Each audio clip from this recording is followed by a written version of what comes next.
Buenos días, mi nombre es Sergio Díaz Menéndez y voy a presentar mi ponencia titulada La obra narrativa de Natasha Apana desde un enfoque ecofeminista. Esta ponencia se enmarca dentro del segundo Congreso Internacional de Estudios Literarios, la literatura de las nuevas realidades del siglo XXI. Por lo que pueden ver, el título de mi ponencia refleja precisamente el espíritu de este segundo Congreso, puesto que abordo una forma de estudio del texto literario ecofeminista, un enfoque bastante pertinente en la actualidad y que se ha desarrollado particularmente en la última década, si bien la teoría viene de más lejos, pero con más intensidad en la última década o las dos últimas. Y Natasha Pana, un reflejo de la literatura actual de esta Mauricio en francés. Los objetivos del estudio que resumo en esta ponencia son, en primer lugar, dar a conocer la figura de Natasha Apan como nota representativa de la literatura mauriciana de hoy en día. Muchos críticos han destacado que la literatura mauriciana actual está representada por la literatura hecha por mujeres, como es el caso de la autora que abordamos aquí, literatura de expresión francesa y fundamentalmente novela. Precisamente de Natasha Pana, las cuales la convierten en un exponente de la literatura de su país. También poner de relieve las manifestaciones más recientes de la literatura de la francofonía, es decir, de aquellos países y territorios de habla francesa, aplicar el enfoque ecofeminista a la obra de Natasha Pana y encontrar la conexión entre la ecocrítica y el feminismo como una herramienta útil para el análisis del texto literario que se está creando en la actualidad. Como introducción, me gustaría realizar algunos apuntes acerca de la vida y obra de la autora estudiada, Natasha Apana. Nace en Maerburg, en Isla Mauricio, en 1973, siendo una autora en su época de madurez que está continuamente generando novelas.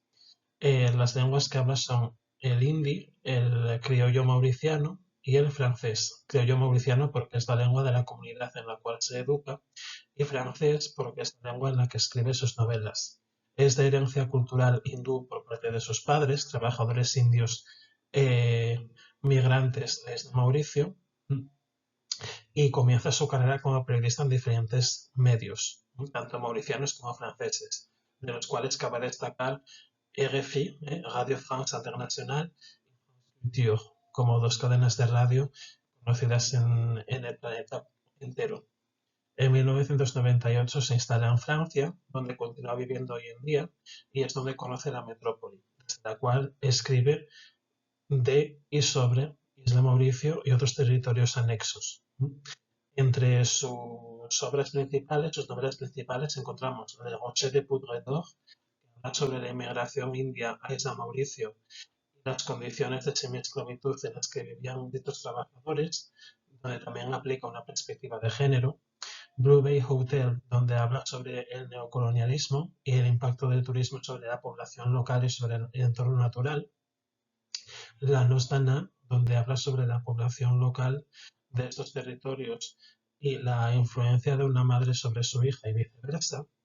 Le Dernier Frère, donde analiza el impacto de acontecimientos decididos por las metrópolis durante la Segunda Guerra Mundial y cómo esas injusticias se llevaron a cabo sin el consentimiento de la población local en territorios como Isla Mauricio, y Tropique de la Violence, que es una novela también, donde habla sobre el territorio de Mayotte, perteneciente a Francia y vecino es a Mauricio, y que sufre pobreza crónica, sufre enorme discriminación, eh, sufre unos problemas tremendos de paro y violencia, los cuales son achacables a las políticas neocoloniales francesas y europeas.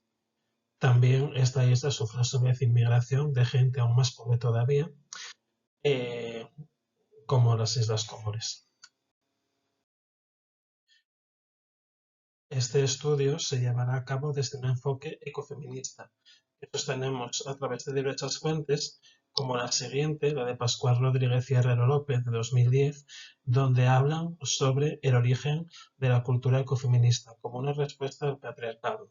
El patriarcado establece una dicotomía entre hombres y mujeres, una dicotomía cuya pionera en estudiar fue Horner a finales de la década de los 60 y principios de los 70, que lo que hacía era establecer que la mujer se identificaba con la naturaleza y por lo tanto con lo salvaje y lo irracional, mientras que el hombre se identifica con la ciudad, el medio urbano, lo racional y la cultura.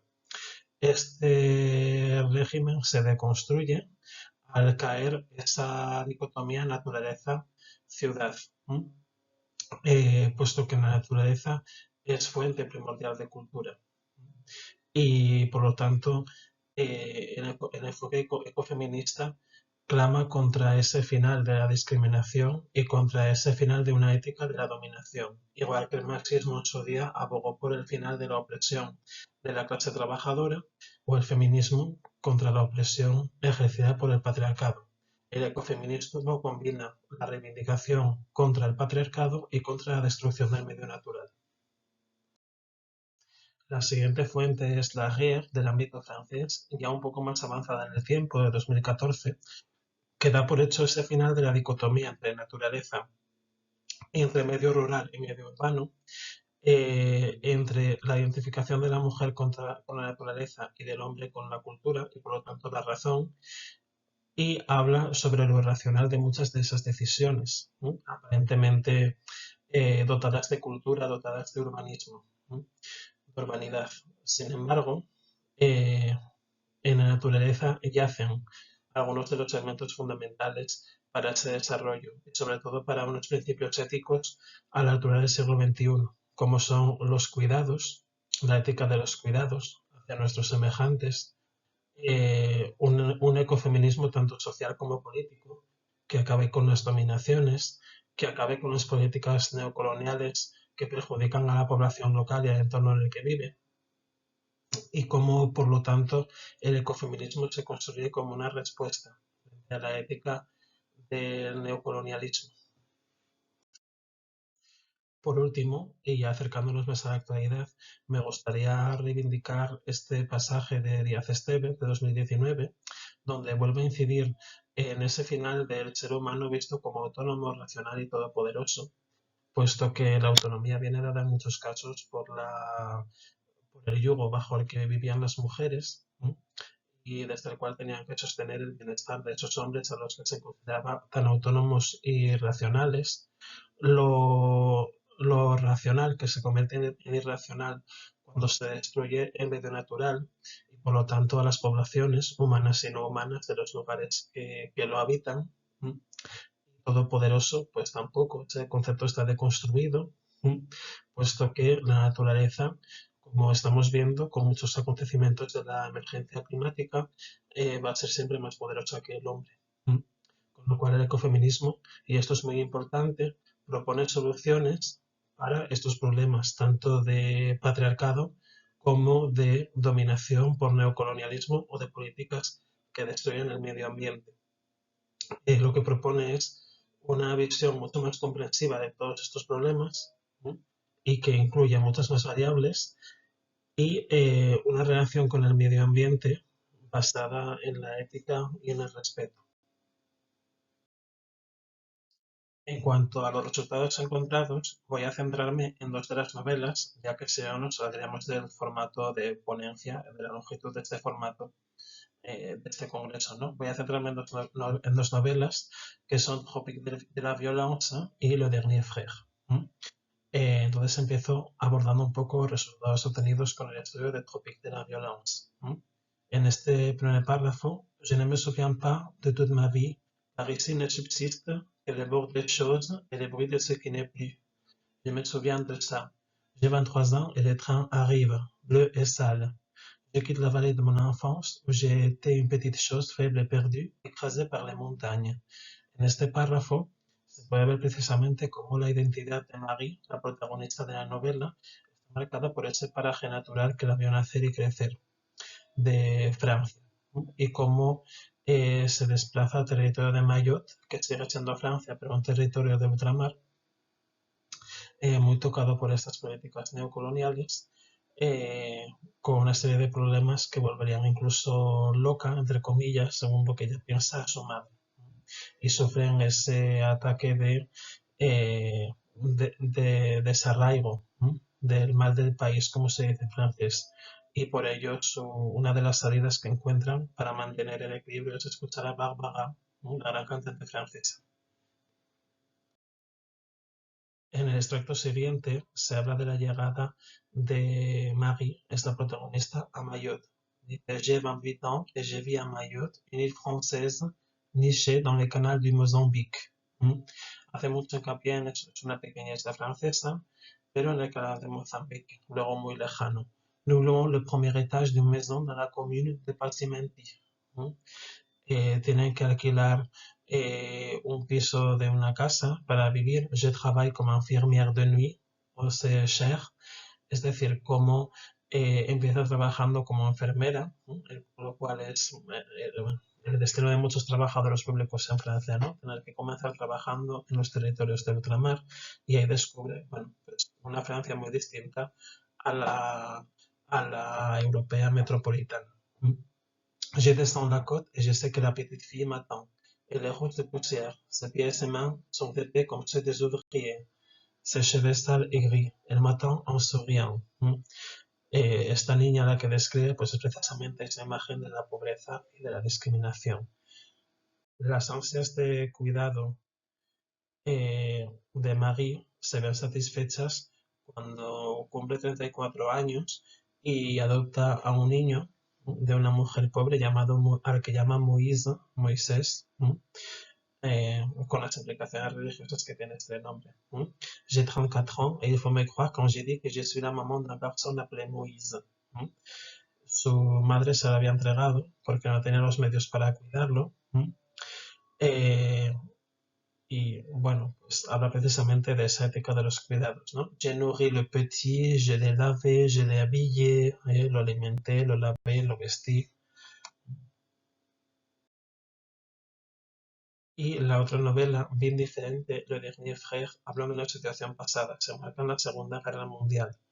El padre del protagonista, Raj, tiene que trabajar en un campo de concentración donde se retenía a los judíos contra su voluntad que procuraban escapar de Europa, porque ningún otro sitio les había dado cobijo. Je pensais pouvoir effacer un peu le chagrin de ma mère en lui amenant un autre fils. Su madre sufría, tenía pena, le chagrin de ma mère, porque este padre, forzado a trabajar en este tipo de lugares, traducía esa violencia que llevaba dentro hacia su propia mujer, la violencia de género, y hacia sus hijos, violencia vicaria. Y en un momento dado, pues Raj, el protagonista, pensaba que darle otro hijo a su madre le iba a aliviar esta pena. J'étais assez idiot pour croire que si Dieu enlevait ce qu'on aime sans raison, il offrirait une autre chose pour compenser. Además, todos sus hijos habían muerto, con lo cual él piensa que llevarle como hijo a uno de estos niños judíos llamado David, pues le resolvería los problemas. Un momento fundamental para entender el texto es la unión de la naturaleza a través de una cotorra roja que la madre tenía entre sus manos y que se estaba volando. Esta cotorra vuelve luego y hace un círculo entre Raj, el protagonista, David, su amigo, al que quería adoptar, y la madre. Un círculo bendecido contra esas múltiples violencias que sufrían. Violencia política, violencia antisemita, violencia xenofóbica y violencia de género. Por último, es muy importante esta visión a través del niño, que refleja la violencia vicaria hacia su madre y cómo clama por el respeto hacia la libertad y de esa madre que había sufrido tanta violencia y de ese territorio que había sido sin quererlo cómplice de atrocidades durante la Segunda Guerra Mundial. Raj se da cuenta de todo esto cuando es adulto, profesor de historia, y tiene que descabalgar el discurso neocolonial de que ahí nunca había pasado nada. Como conclusiones, podemos destacar que Natasha Apana es una escritora que refleja muy bien la novela mauriciana de hoy en día, que el trabajo con el enfoque feminista es una herramienta muy útil para el análisis de sus novelas y de novelas muy parecidas del entorno francófono, el fin de la dualidad entre naturaleza y cultura, y la reivindicación de una ética de los cuidados y del fin de las dominaciones, ya sea neocolonial o patriarcal. Gracias por su atención.